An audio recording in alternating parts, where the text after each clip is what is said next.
فاعوذ باللہ من الشیطان الرجیم بسم اللہ الرحمن الرحیم تلک الرسل فضلنا بعضهم على بعض منهم من کلم اللہ ورفع بعضهم درجات صدق اللہ العظیم غوث اعظم بمنے بے سر و ساما مدد قبلہ دین مدد کعبہ ایمان مدد انتظار کرم تست من عینی را اے خدا جویو خدا بینو خدا دا مدد بگردہ بے بلا افتاد کشتی ضعیفانو شکستہ رات و پشتی بحق کے خواجہ عثمان ہارون مدد کن مدد کن مدد کن یا معین الدین چشتی سبحان اللہ۔ ممبر پر رونق افروز استاذ الاساتذہ استاذ العلماء حضرت علامہ کمیٹی کے ذمہ داروں سے گزارش کی حضرت کی گلپوشی کرتے ہیں۔ صد الوا صاحب قبلہ مدظ اللہ العالی وہ جمیع ذوی الاحترام ذوی الاحتشام باصفا علماء کرام حاضرین محفل پردہ نشین ماؤ اور بہنوں السلام علیکم ورحمۃ اللہ وبرکاتہ۔ وعلیکم السلام ورحمۃ اللہ وبرکاتہ۔ انتہائی احترام و عقیدت کے ساتھ اپنے اور ساری کائنات کے مرکز عقیدت انیس بے کساں چارہ ساز درد مندہ ہم غریبوں کے غم گسار ہم فقیروں کی ثروت شہریار ارم تاجدار حرم نوبہار شفاعت شب اسرا کے دولہا نوشے بزم جنت دانائے سبل مولائے کل ختم الرسل خسرو خوباں سیاح لامکاں وجہ کن فکاں در اللہ المکنون سر اللہ المخزون عالم ما کانا وما یکون آب و گل انبیاء جانو دل اصفیاء مطلع ہر سعادت مقطع ہر سیادت خلاصہ کائنات فخر موجودات حضور احمد مجتبی محمد مصطفیٰ ارواحنا فدا صلی اللہ تعالی علیہ وآلہ وصحبہ وبارک وسلم کی بارگاہ بے کس پناہ میں جس طریقے سے پڑھاؤں سب مل کر بلند آواز سے میرے ساتھ پڑھ لیں الصلاۃ والسلام علیک یا رسول اللہ الصلاۃ والسلام علیک یا نبی اللہ الصلاۃ والسلام علیک یا نبی اللہ الصلاۃ والسلام علیک یا حبیب اللہ الصلاۃ والسلام علیک یا حبیب اللہ وعلی آلک واصحابک یا نور اللہ آلک واصحابک یا نور اللہ صلی اللہ تعالی علیہ وسلم صلی اللہ تعالی علیہ وسلم۔ سرور کہوں کہ مالک و مولا کہوں تجھے زندہ باد زندہ باد۔ باغ خلیل کا گل زیبا کہوں تجھے حرما نصیب ہوں تجھے امید گہ کہوں جانے مراد کانے تمنا کہوں تجھے اللہ رے تیرے جسم منور کی تابشیں اللہ رے تیرے جسم منور کی تابشیں اے جانے جاں میں جانے تجلا کہوں تجھے مجرم ہوں اپنے عفو کا سامہ کروں شہاب یعنی شفیع روز جزا کا کہوں تجھے صبح وطن پہ شام غریباں کو دو شرف بے کس نواز کے سو والا کہوں تجھے تیرے تو وصف عیب تناہی سے ہے بری حیران ہوں میرے شاہ میں کیا کیا کہوں تجھے کہہ لے گی سب کچھ ان کے ثنا خاں کی خاموشی چپ ہو رہا یہ کہہ کے میں کیا کیا کہوں تجھے لیکن رضا نے ختم سخن اس پہ کر دیا خالق کا بندہ خلق کا آقا کہوں تجھے آج کی یہ خوبصورت حسین و جمیل محفل عظمت مصطفیٰ صلی اللہ علیہ وآلہ وسلم کے عنوان کے حوالے سے انعقاد پذیر ہے۔ مجھے امید ہے کہ آپ نے مجھ سے بہت بڑے بڑے علماء خطبہ دانشوروں سے اپنے آقا صلی اللہ علیہ وآلہ وسلم کی عظمت اور بزرگی کو سماعت کیا ہوگا اور میرے بعد انشاءاللہ آپ استاذ الاساتذہ استاذ العلماء حضرت علامہ مفتی صدر الورا صاحب قبلہ سے بھی ان کے ملفوظات سماعت کریں گے۔ تھوڑی دیر کے لیے میں آپ کی خدمت میں حاضر ہوں۔ یہ عنوان عظمت مصطفیٰ صلی اللہ علیہ وآلہ وسلم کا اتنا اہم اور قیمتی عنوان ہے کہ جب تک ہم اس عنوان کو سمجھ نہیں لیتے اس وقت تک ہمارا ایمان تکمیل نہیں پاتا۔ ہمارا ایمان اس وقت تک مکمل نہیں ہوتا جب تک ہم حضور کی عظمت اور بزرگی کو سمجھ نہیں لیتے، اس لیے کہ آقائے کریم صلی اللہ علیہ وآلہ وسلم کی عظمت اور بزرگی کو سمجھے بغیر کلمہ پڑھنے کا مطلب بالکل ایسا ہی ہے جیسے کوئی طوطا اپنی زبان سے عیسیٰ یا موسیٰ کہتا رہے۔ آپ مجھے بتائیں، اگر طوطا اپنی زبان سے عیسیٰ یا موسیٰ کہہ رہا ہے تو اس کو خبر ہی نہیں ہے کہ عیسیٰ علیہ السلام کون ہے، موسیٰ علیہ السلام کون ہے، تو طوطے نے حضرت موسیٰ و عیسیٰ کا نام لیا، وہ جانتا ہی نہیں ہے کہ ان کی شان کیا ہے۔ ایسے ہی کوئی انسان محمد الرسول اللہ پڑھے اور اس کو پتہ ہی نہ ہو کہ محمد الرسول اللہ کون ہے، ان کی شان کیا ہے، ان کی عظمت کیا ہے، ان کی بزرگی کیا ہے، اندازہ تو فرمائیں۔ قرآن انبیاء کی شان بیان کر رہا ہے، تیسرے پارے کی پہلی آیت ہے، اللہ تبارک و تعالی ارشاد فرماتا ہے، تلک الرسل فضلنا بعضهم على بعض منهم من کلم اللہ ورفع بعضهم درجات۔ یہ وہ انبیاء ہیں، یہ وہ رسول ہیں، یہ کون ہیں؟ اللہ اکبر، یہ وہ رسولان اعظام ہیں جن کو ہم بعض کو بعض پر فضیلت عطا فرمائی ہے۔ اندازہ تو کریں، نفس نبوت و رسالت میں سب کو برابر قرار دیا گیا ہے، لیکن جہاں فضائل کا معاملہ ہو، جہاں عظمت کا معاملہ ہو، جہاں بزرگی کا معاملہ ہو، وہاں ایک کو دوسرے پر اللہ نے فضیلت عطا فرمائی اور اس کے بعد پھر شان بیان کی جا رہی ہے۔ اللہ اکبر، ان میں بعض وہ ہیں جن سے اللہ نے کلام کیا ہے، یعنی بالاتفاق یہاں مفسرین فرماتے ہیں جن سے اللہ نے کلام کیا ہے وہ کون ہے؟ وہ ذات حضرت کلیم کی ذات ہے، وہ ذات حضرت سیدنا موسیٰ علیہ السلام کی ذات ہے، یعنی حضرت موسیٰ علیہ السلام کی انتہائی شان کو اگر کوئی بیان کرنا چاہے تو یہ کہہ سکتا ہے کہ حضرت موسیٰ وہ ہیں جنہوں نے اللہ سے کلام کرنے کا شرف حاصل کیا ہے۔ شرف ہم کلامی جس کو نصیب ہوا ہے وہ سیدنا حضرت موسیٰ علیہ السلام کی ذات ہے۔ اس کے آگے اگر کوئی کہے گا تو لوگ کہیں گے کہ یہ سچ نہیں ہے بلکہ جھوٹ ہے، اس لیے کہ عظمت بیان ہو گئی کہ انہوں نے کلام کیا ہے۔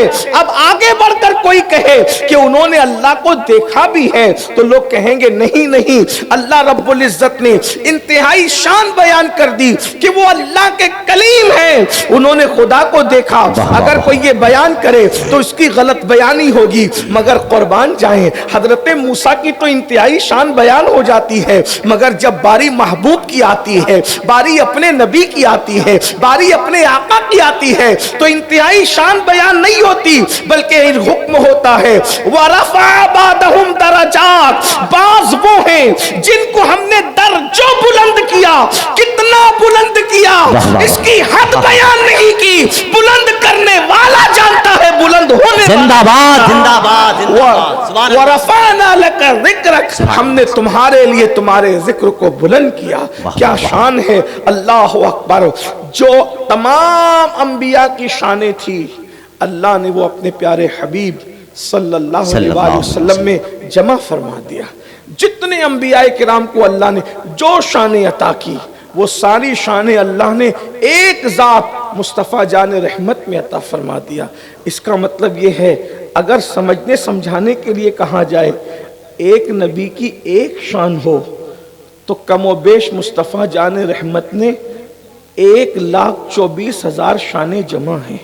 واہ واہ واہ واہ، زندہ باد، زندہ باد۔ ایک نبی کو اللہ نے ایک شان عطا نہیں فرمائی بلکہ ہر نبی شان والا، ہر نبی بے مثال، سارے انبیاء کی شان۔ اور پھر یہ بھی مصطفیٰ جان رحمت کی عظمت ہے کہ جو شان اللہ نے انبیاء کو دی اسی کو اٹھا کر ہمارے نبی میں نہیں رکھا بلکہ اس کو بڑھا کر کے رکھا۔ واہ واہ، سبحان اللہ۔ جیسے مثال کے طور پر حضرت سیدنا آدم علیہ السلام کو دیکھ لیں۔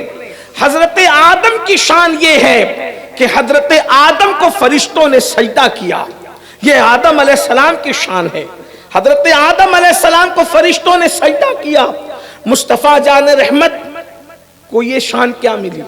وہاں فرشتوں نے سجدہ کیا مگر یہاں فرشتوں نے درود بھیجا۔ زندہ باد، زندہ باد۔ وہاں فرشتے سجدہ کر رہے ہیں اور یہاں فرشتے درود بھیج رہے ہیں۔ اب یہ شان حضرت آدم کی کہ فرشتوں نے سجدہ کیا، یہ تعظیم آدم علیہ السلام بجا لانا، اور تعظیم مصطفیٰ جان رحمت یہ کہ اللہ اکبر وہاں فرشتے درود بھیج رہے ہیں، لیکن وہی شان اٹھا کر کے نہیں رکھی، کیونکہ سجدے میں اور درود میں فرق ہے، کیونکہ حضرت آدم علیہ السلام کو جو فرشتوں نے سجدہ کیا ساری دنیا جان رہی ہے کہ حضرت آدم کو پہلے فرشتے سجدے میں نہیں تھے، پھر اس کے بعد انہوں نے سجدہ کیا اور پھر سجدے سے سر اٹھا لیا، یعنی سجدہ جو ہے ایک محدود وقت کے لیے ہوا، ایک لیمیٹڈ پیریڈ کے لیے ہوا، پہلے سجدہ نہیں تھا پھر سجدہ ہو رہا ہے، لیکن یہاں اللہ رب العزت نے اپنے محبوب کی جب باری آئی تو درود کا معاملہ بیان فرمایا، ان اللہ و ملائکتہ یصلون علی النبی، کہ بے شک اللہ اور اس کے فرشتے درود بھیجتے ہیں نبی پر۔ اللہ اکبر، وہاں سجدہ مستقل نہیں ہے، پہلے نہیں تھا پھر سجدہ کیا گیا، پھر سجدے سے سر اٹھا لیا گیا، اللہ اکبر، اور یہاں یصلون علی النبی مضارع کے ساتھ بیان ہو رہا ہے، یعنی کب سے درود پڑھا جا رہا ہے اور کب تک پڑھا جاتا رہے گا اس کی کوئی حد نہیں ہے، اللہ اکبر۔ اور پھر وہاں سجدہ صرف فرشتے کر رہے ہیں، سجدے میں خدا شامل نہیں ہے، وہ سجدہ کرنے سے پاک ہے، یا فرشتے بھی درود بھیج رہے ہیں اور اللہ بھی اپنی شان کے مطابق درود، زندہ باد زندہ باد زندہ باد، یہ اپنے نبی کی شان ہے۔ واہ واہ واہ واہ، سبحان اللہ سبحان اللہ سبحان اللہ سبحان۔ اب وہاں تو خدا سجدے میں نہیں، وہ پاک ہے سجدہ بے کرنے شک سے، بے شک بے شک، وہ سجدہ کرنے سے پاک ہے، لیکن یہاں ہمارے نبی پر اللہ اپنی شان کے مطابق درود نازل فرما رہا ہے اور فرشتے بھی درود بھیج رہے ہیں، مگر کیا کہا؟ یہ نہیں کہا کہ اللہ درود بھیجتا ہے محمد پر، کیا یہ نہیں کہا؟ یہ نہیں کہا کہ اللہ درود بھیجتا ہے رسول پر۔ اللہ نے کیا فرمایا؟ یصلون علی النبی، اللہ کس پہ درود بھیجتا ہے اور فرشتے کس پہ درود بھیجتے ہیں؟ بولیے کس پہ؟ نبی پر، نبی پر، حالانکہ محمد روحی فدا صلی اللہ علیہ وسلم، لیکن چونکہ مشیت یہ جانتی ہے کہ نبی کی شان میں تنقیص کرنے والا گروہ امریکہ اور برطانیہ کی سازش پر پیدا ہوگا، تو اگر یہ کہا جاتا کہ اللہ اور اس کے فرشتے درود بھیجتے محمد پر، تو 14ویں صدی کا مولوی کہتا محمد کی پیدائش تو 12 ربیع الاول 20 اپریل 571 عیسوی میں ہوئی، تو محمد نام دادا نے رکھا، امی نے رکھا کب؟ 20 اپریل 1971 عیسوی۔ تو درود کب سے بھیجنا شروع ہوا؟ 20 اپریل 571 عیسوی۔ یہی کہے گا؟ یہی کہے گا یا کوئی کہے گا 557 عیسوی؟ جو بھی کہنا ہے، جس کی اپنی تحقیق ہے، لیکن اتنا تو ضرور کہے گا چلو بھائی آج سے 1500 سال پہلے ان کی پیدائش ہوئی، ربیع الاول کی 12 تاریخ کو ان کا نام محمد رکھا گیا، تو اسی دن سے اللہ بھی درود بھیج رہا ہے اور فرشتے بھی درود بھیج رہے ہیں، کیونکہ محمد نام تو تب رکھا گیا۔ تو اللہ نے یہ نہیں کہا کہ اللہ محمد پہ درود بھیج رہا ہے، پھر یہ بھی نہیں کہا کہ رسول پر، تو کہا ظہور رسالت تو اس دن ہے جس دن آیت نازل ہوئی اقرا باسم ربک الذی خلق۔ واہ واہ واہ واہ، رسالت کا ظہور تو اس دن ہے، تو اللہ نے کب درود بھیجا؟ تو کہا جب ان کی عمر 40 سال کی ہو گئی تب سے اللہ اور اس کے فرشتے درود بھیجے۔ اللہ نے یہ نہیں کہا، اللہ نے کیا فرمایا؟ اللہ اللہ ہے، اللہ اللہ ہے، کیا شان؟ یصلون علی النبی، وہ اور اس کے فرشتے نبی پہ درود بھیج رہے ہیں۔ تو صحابی نے پوچھا یا رسول اللہ آپ کی نبوت کب سے ہے؟ تو میرے آقا فرماتے ہیں جب آدم و حوا مٹی اور پانی کی منزلیں طے کر رہے تھے اس وقت بھی میں اللہ کا نبی تھا۔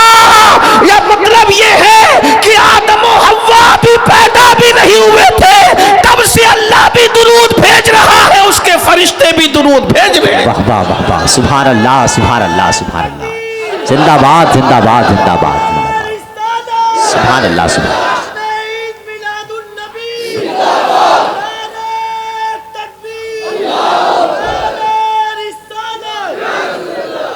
یہ شان حضرت آدم کی شان یہ ہے اور شان مصطفیٰ جان رحمت یہ ہے. لوگ کہتے ہیں نبی ہماری طرح کیسے؟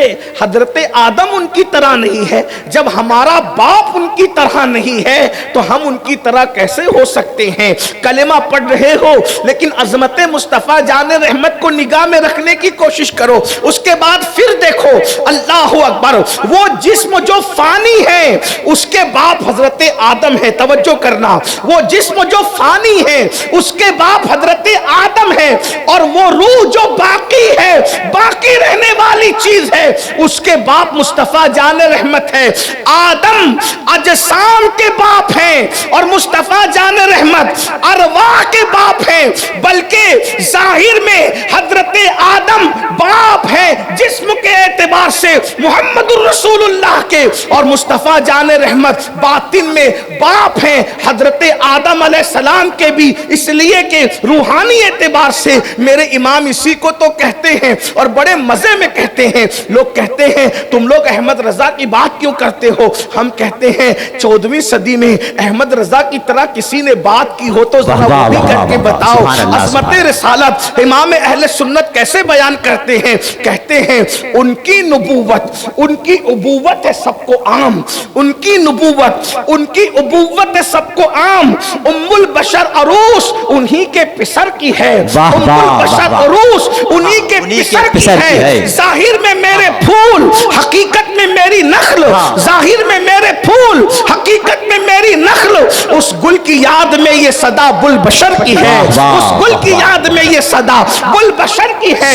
دادا تو فرمائے. پھر اس کے بعد دیکھتے چلے جائیں. میں نے عرض کیا آپ کے سامنے، یہ دعویٰ کیا کہ جو انبیاء کرام کے اندر شان عطا کی اس سے بڑی شان اللہ نے مصطفیٰ جان رحمت میں رکھی. ایک اور مثال دے کر اپنی گفتگو کو سمیٹنے کی کوشش کروں، اس لیے کہ جو وقت میرے پاس ہے اس میں سے تقریباً جو ہے پاؤ حصہ گفتگو کا گزر چکا ہے، تھوڑی دیر بچی ہے. اس میں ذرا توجہ فرمائے. کاش کہ میری قوم کے جوان اپنے نبی کی شان کو سمجھتے، اپنے نبی کی عظمت کو سمجھتے، اپنے نبی کی بزرگی کو سمجھتے.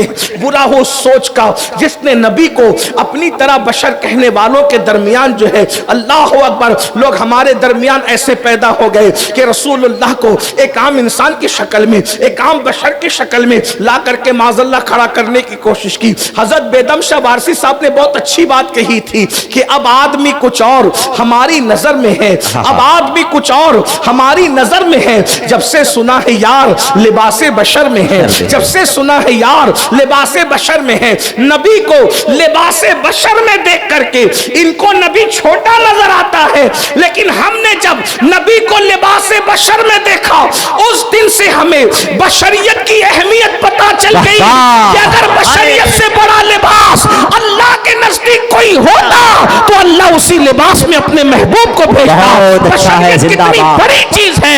اب آدمی کچھ اور ہماری نظر میں ہے. جب سے سنا ہے یار لباس بشر میں ہے. اللہ کی سرتاب قدم شان ہے یہ، انسان ہی انسان، وہ انسان ہے یہ. قرآن تو ایمان بتاتا ہے انہیں، ایمان یہ کہتا ہے میری جان ہے یہ. اندازہ تو کریں جو شان انبیاء کو عطا کی، وہ شان اللہ نے سید الانبیاء کو کتنی بڑھ کر عطا کی. مثال کے طور پر حضرت سیدنا یوسف علیہ السلام کا ذکر ہم بار بار کرتے ہیں، اس لیے کہ حسن کے اعتبار سے، خوبصورتی کے اعتبار سے، جمال کے اعتبار سے حضرت یوسف کا حسن بڑا مشہور ہے. آپ نے بار بار اپنے علماء سے سنا ہوگا حضرت یوسف اتنے خوبصورت تھے، کہنے والوں نے کہا کہ جب آپ پانی پیتے تھے تو اتنی شفافیت تھی حسن میں کہ پانی جو ہے حلق کے نیچے اترتا ہوا نظر آتا تھا. جب کھانا کھاتے تھے تو اس کو حلق کے نیچے اترتے ہوئے نظر آتا تھا. اتنا خوبصورت تھا حضرت یوسف علیہ السلام کا وجود جو ہے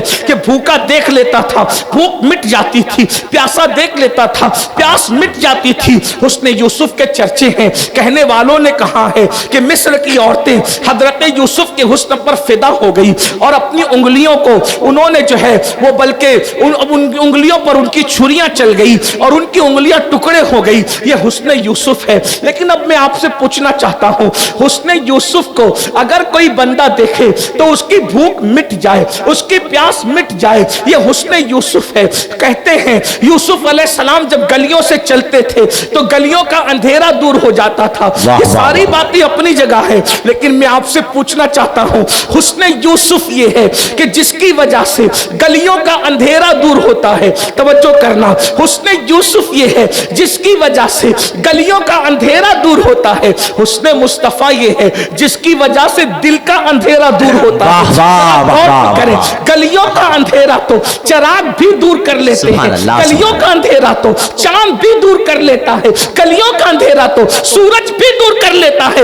اس حسن کو کیا نام دے جو دل کے اندھیرے کو دور کرتا ہے. جہاں چاند کی روشنی نہیں جا سکتی, جہاں سورج کی روشنی نہیں جا سکتی, جہاں پر ستاروں کی روشنی نہیں جا سکتی, جہاں چراغوں کی روشنی نہیں جا سکتی, اللہ اکبر, وہاں مصطفیٰ جان رحمت کے حسن نے, میرے امام کہتے ہیں جس سے تاریک دل جگمگانے لگے, جس سے تاریک دل جگمگانے لگے, اس چمک والی رنگت پہ لاکھوں سلام, اس چمک والی رنگت پہ لاکھوں سلام. اسی لیے دعا بھی کرتے تو کہتے ہیں چمک تجھ سے پاتے ہیں سب پانے والے, میرا دل بھی چمکا دے, چمکانے والے برستا نہیں, دیکھ کر ابر رحمت بدوں پر بھی برسا دے, برسانے والے. اندازہ کریں حسن یوسف سے گلیاں جگمگائی, حسن مصطفیٰ سے دل جگمگائے. اس کے بعد ایک بات اور عرض کروں, حسن یوسف پر مصر کی عورتیں فدا ہیں اور حسن مصطفیٰ اللہ کو بھی بھا گیا. حسن مصطفیٰ اللہ کو بھا گیا. اللہ حسن مصطفیٰ سے پیار کرتا ہے. علامہ جامی رحمت اللہ علیہ نے بہت خوبصورت دو مصرے کہتے ہیں, حضرت یعقوب می گویت فدایت یا رسول. حضرت یوسف علیہ السلام کے والد کے بارے میں علامہ جامی کہہ رہے کہ حضور کو وہ کیا کہتے ہیں, حضرت یعقوب می گویت فدایت یا رسول, دیدے من یوسف من مصر من کنعان من. زندہ باد یا رسول اللہ, یوسف کے حسن پر تو مصر کی عورتیں قربان ہیں, مگر ابو یوسف کہہ رہے ہیں حضرت یعقوب آقا آپ پر میں بھی قربان ہوں, میری آنکھیں بھی قربان ہیں, میرا یوسف بھی قربان ہے, مصر بھی قربان ہے, کنعان بھی قربان. واہ واہ واہ. اور میرے امام کہتے ہیں اللہ اکبر, حسن مصطفیٰ کیا ہے, وہ کمال حسن حضور ہے کہ گمان نقص جہاں نہیں, یہی پھول خار سے دور ہے, یہی شمع ہے کہ دھواں نہیں. میں نثار تیرے کلام پر ملی یوں تو کس کو زبان نہیں, وہ سخن ہے جس میں سخن نہ ہو, وہ بیاں ہے جس کا بیان نہیں.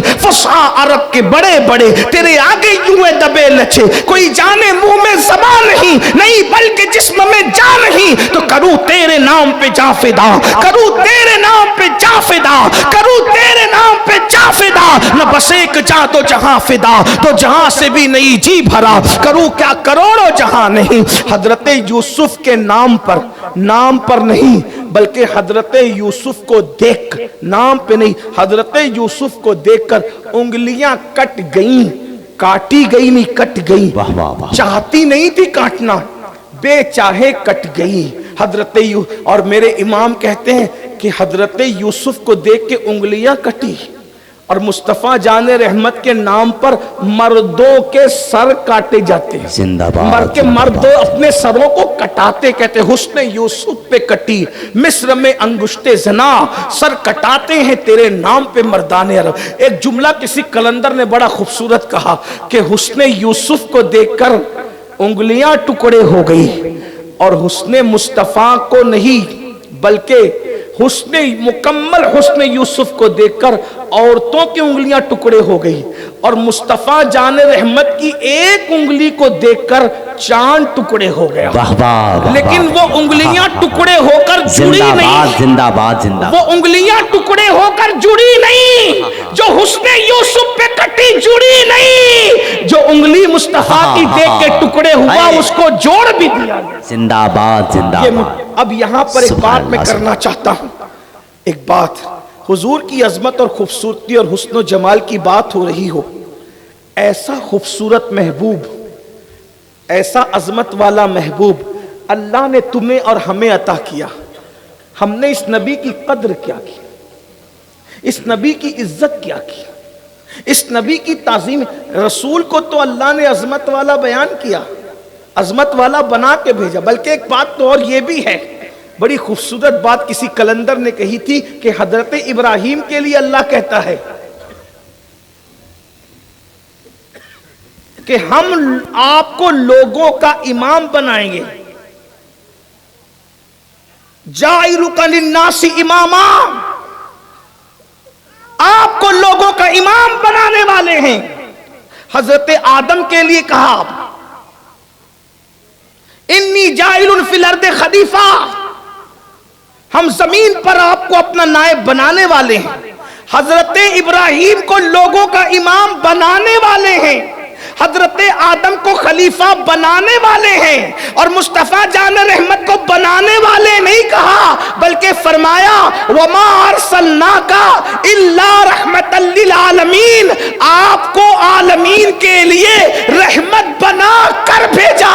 مطلب کیا کلندر کہہ رہا ہے کہ ان کو بھیج کر بنایا اور محبوب کو بنا کر بھیجا۔ زندہ باد زندہ باد، نعرہ تکبیر، نعرہ رسالت، زندہ باد زندہ باد۔ انہیں امام بنا کر نہیں بھیجا، بھیج کر بنایا، انہیں خلیفہ بھیج کر بنایا، اور انہیں بنا کر بھیجا۔ توجہ فرمائے، ایسے نبی کی ہم نے کیا قدر کی، کیا عزت کی، کیا توقیر کی، ایسی شان والا نبی، ایسی عزت والا نبی۔ قیامت کے دن اللہ پوچھے گا، اللہ پاک قرآن میں فرماتا ہے ثم لتسألن یومئذ عن النعیم، قیامت کے دن ہم تم سے نعیم کے بارے میں پوچھیں گے۔ مفسرین نے مختلف اقوال بیان کیے کہ نعیم سے مراد پانی ہے، اللہ تم سے پانی کے بارے میں پوچھے۔ بعض لوگوں نے کہا کھانا ہے، نعمت ہے، اللہ تم سے اس بارے میں پوچھے۔ بعض نے کہا عمر ہے، اللہ تم سے عمر کے بارے میں پوچھے گا۔ بعض نے کہا جوانی ہے، اللہ تم سے جوانی کے بارے میں پوچھے گا۔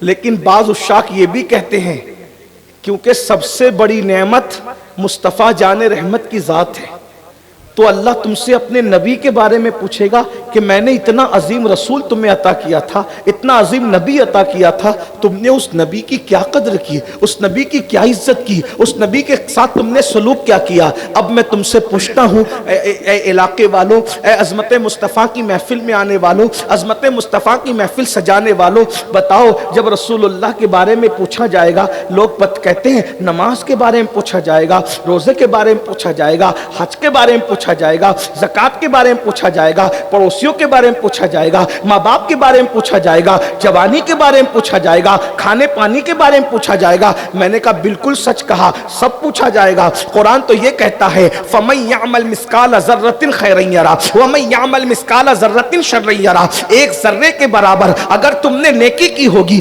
اللہ تمہیں وہ بھی دکھائے گا، ایک ذرے کے برابر تم نے برائی کی ہوگی اللہ تمہیں وہ بھی دکھائے گا۔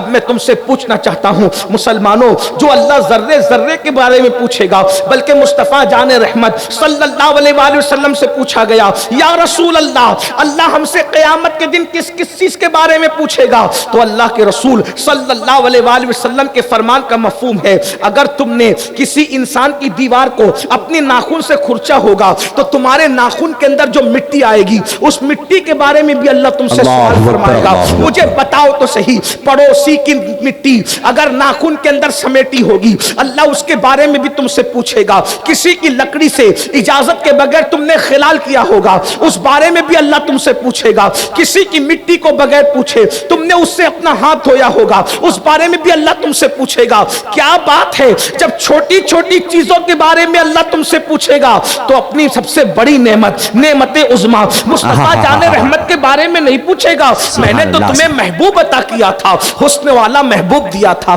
عظمت والا محبوب دیا تھا, بزرگی والا محبوب دیا تھا. تم نے محبوب کے ساتھ کیا سلوک کیا تھا مجھے بتاؤ تو صحیح. کیا جواب دو گے؟ یہی کہ جس رسول نے پوری رات ہمارے لیے مغفرت کی دعائیں کی تھی, سردی کی طویل راتوں میں ساری دنیا سوتی تھی, مصطفیٰ جان رحمت کو اپنی امت کے گناہ یاد آتے تھے, پوری رات مصطفیٰ جان رحمت رویا کرتے تھے. ہاں اللہ یہ پوچھے گا میرا حبیب اپنی امت کے لیے رات بھر روتا تھا اور تو پوری رات انٹرنیٹ پر زنا کی فلمیں دیکھتا تھا. تو نے محبوب کے رونے کا محبوب کو یہی صلہ دیا. مجھے بتاؤ میری قوم کے جوانوں, اتنا آسان نہیں ہے. ہم تو یہ سوچ کر کے پھولے نہیں سما رہے ہیں, ہم تو نبی کے امتی ہے. قیامت کے دن ادھر محشر میں قدم رکھیں گے, ادھر جنت کے دروازے کھول دیے جائیں گے اور ہم سب بے حساب جنت میں چلے جائیں گے. قرآن کہتا ہے نہیں تم سب بے حساب جنت میں نہیں جاؤ گے. قرآن کہتا ہے ایحسب الانسان ان یترک سدی, کیا انسان یہ تصور کرتا ہے کہ اللہ اس سے حساب نہیں لے گا؟ نہیں ضرور حساب لیا جائے گا.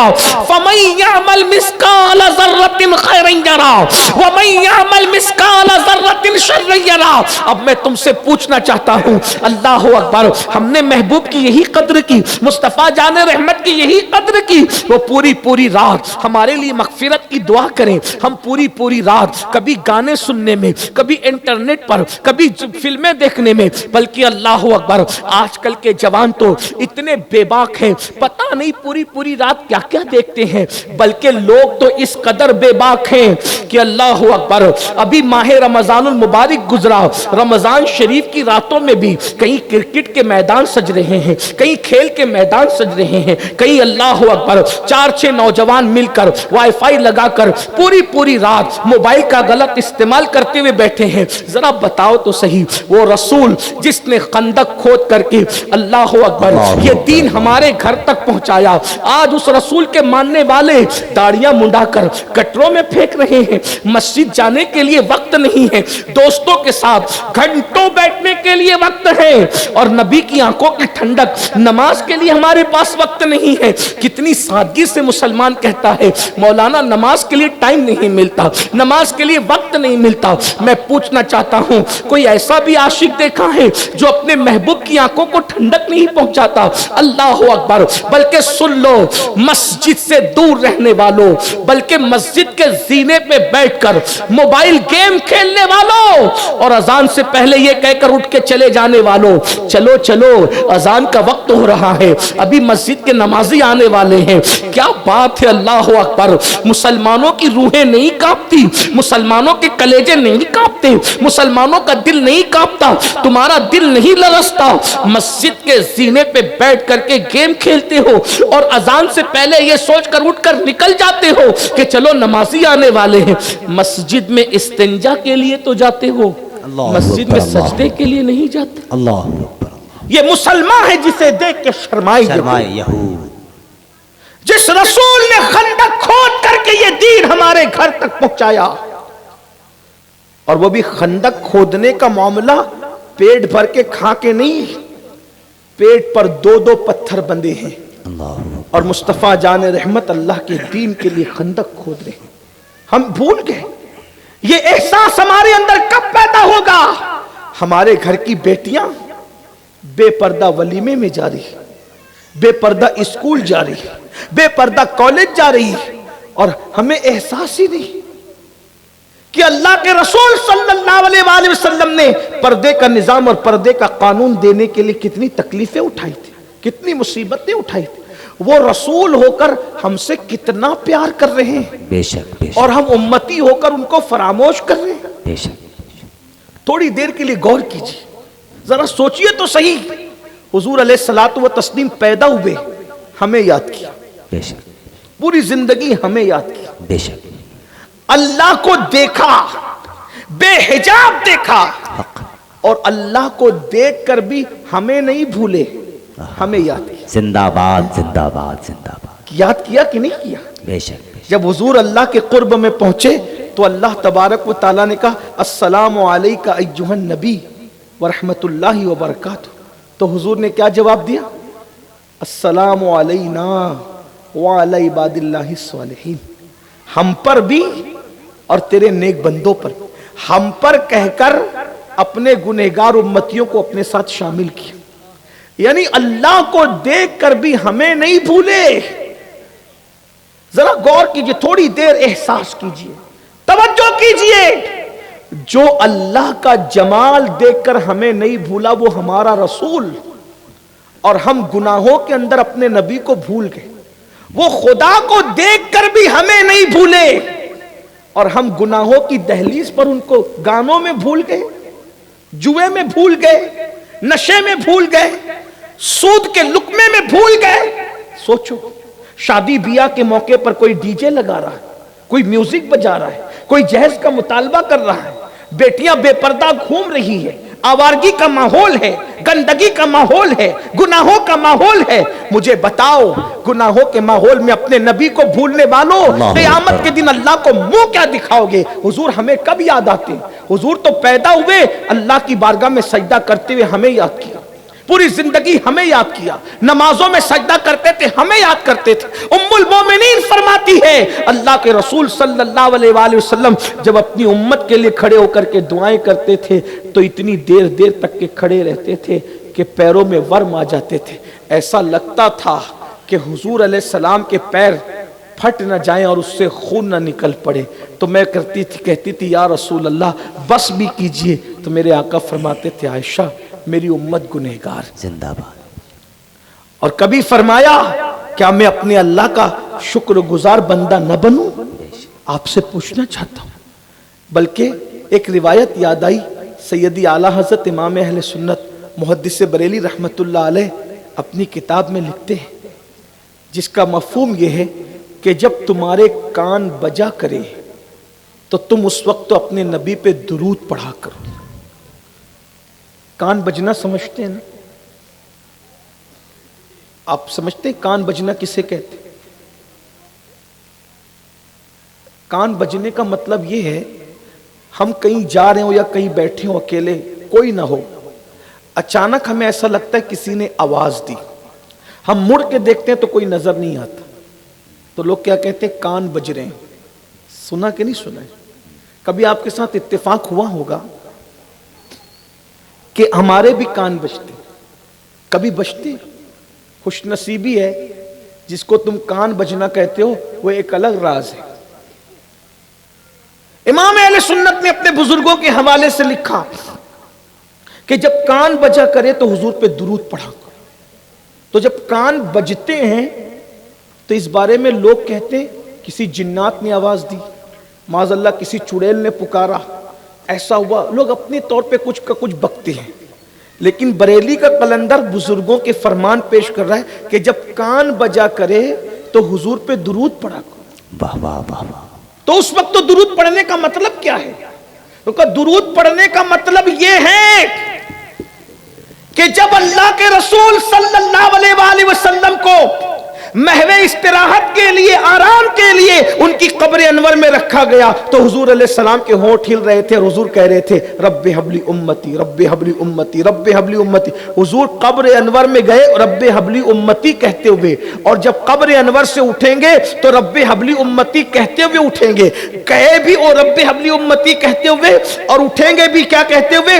امتی امتی کہتے ہوئے۔ تو گویا آج بھی حضور اپنی قبر انور میں اپنی امت کے لیے مغفرت کی دعا کر رہے ہیں، رب حبلی امتی کہہ رہے ہیں، آج بھی حضور رب حبلی امتی کہہ رہے ہیں۔ تو کبھی اللہ کرم کرتا ہے تو حضور کی یہ آواز اللہ کسی امتی کو سنا دیتا ہے، تو جس کو تم کان بجنا کہتے ہو وہ کان نہیں بجتے، بلکہ اللہ کا کرم جس پہ ہوتا ہے اس کو حضور کی آواز کی آہٹ آتی ہے۔ جب مصطفیٰ جان رحمت کی آواز کی آہٹ سنائی دے رہی ہو